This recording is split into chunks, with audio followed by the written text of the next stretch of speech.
Folks, it's real simple. It's time to act. It's long past time to act.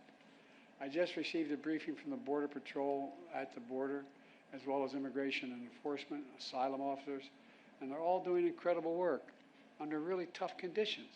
Really tough conditions. They told me what you already know, and we already know. They desperately need more resources. Say it again, they desperately need more resources. They need more agents, more officers, more judges, more equipment in order to secure our border. Folks, it's time for us to move on this. We can't wait any longer. Folks, on my first day as president, I introduced a bill I sent to Congress, a comprehensive plan to fix the broken immigration system and to secure the border. But no action was taken. Then months ago, my team began a serious negotiation in a bipartisan group of senators, leading conservative Republicans and progressive Democrats.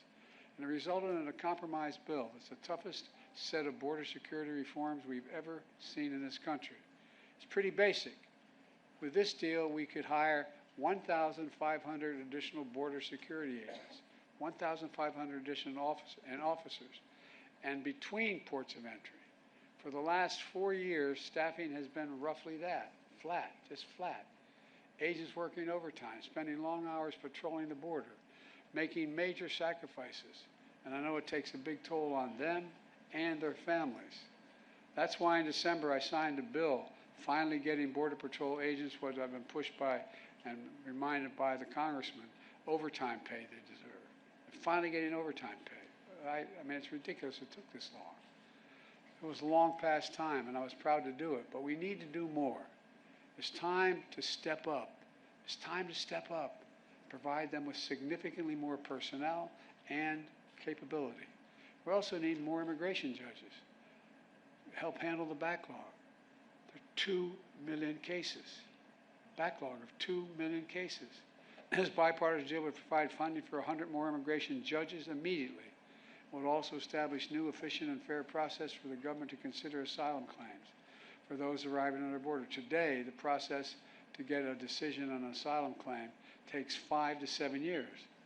Now, you all know it down here, but the people around the country don't understand it. It's far too long.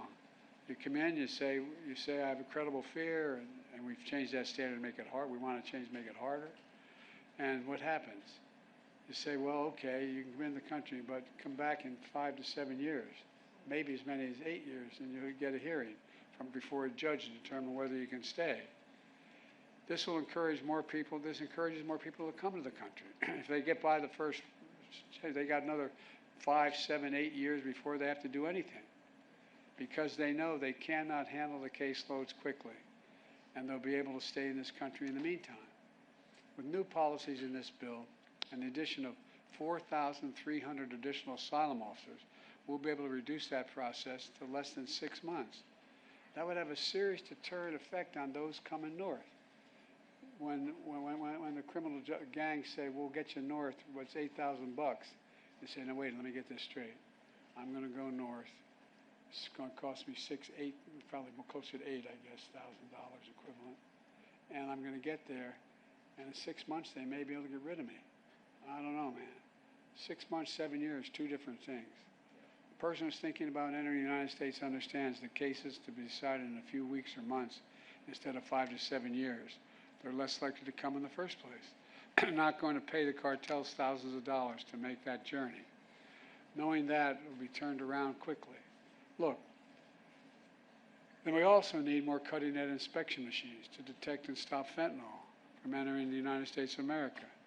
A year ago, I stood at the border in El Paso, and I watched these machines at work.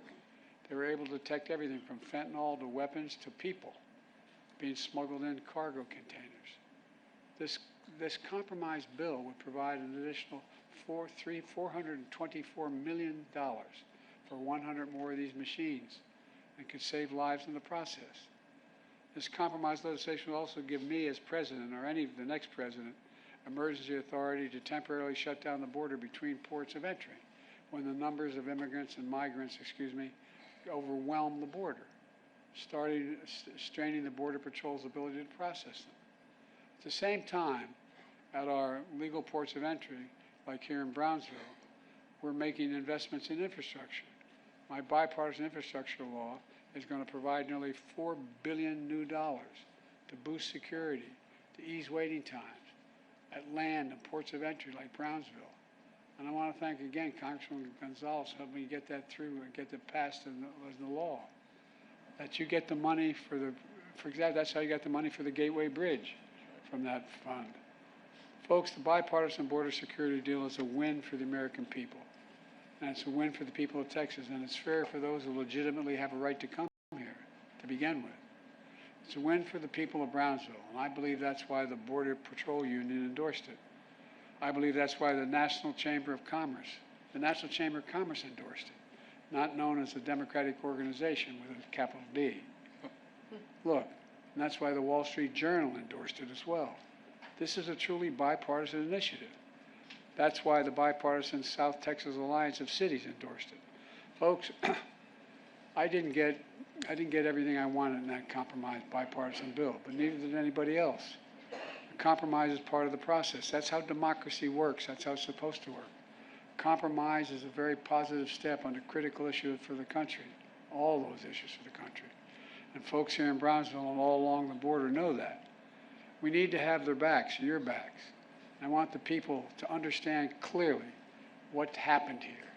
This bill was in the United States Senate, was on its way to being passed. Then it was derailed by rank-and-file politics, partisan politics. The U.S. Senate needs to reconsider this bill, and those senators who oppose it need to set politics aside and pass it on merits, not on whether it's going to benefit one party or benefit the other party. It's about whether it benefits the American people. It's what the American people deserve. And the Speaker of the House needs to put this bill on the floor, because if he put it on the floor unrestricted, it would pass. The majority of Democrats and Republicans in both houses support this legislation, until someone came along and said, don't do that, it'll benefit the incumbent. That's a hell of a way to do business in America for such a serious problem. We need to act. It's time for the speakers and some of my Republican friends in Congress who are blocking this bill to show a little spine. Pass a bipartisan, remember, bipartisan, conservative leaders supported this border security bill. Let's remember who we work for God's sake. We work for the American people. Let me end with this. I understand my predecessor is an Eagle Pass today. So here's what I would say to Mr. Trump. Instead of playing politics with this issue, instead of telling members of Congress to block this legislation, join me, or I'll join you in telling the Congress to pass this bipartisan border security bill. We can do it together. You know and I know it's the toughest, most efficient, most effective border security bill this country has ever seen. So instead of playing politics with the issue, why don't we just get together and get it done? Let's remember who the heck we work for. We work for the American people, not the Democratic Party, the Republican Party. We work for the American people. And let's remember who we are. We're the United States of America. No, I mean this. Think about this. There's nothing beyond our capacity. Nothing when we work together. And if all things we should be working together on is this, we have the formula to get it done. God bless you all. May God protect our Border Patrol and God protect our troops.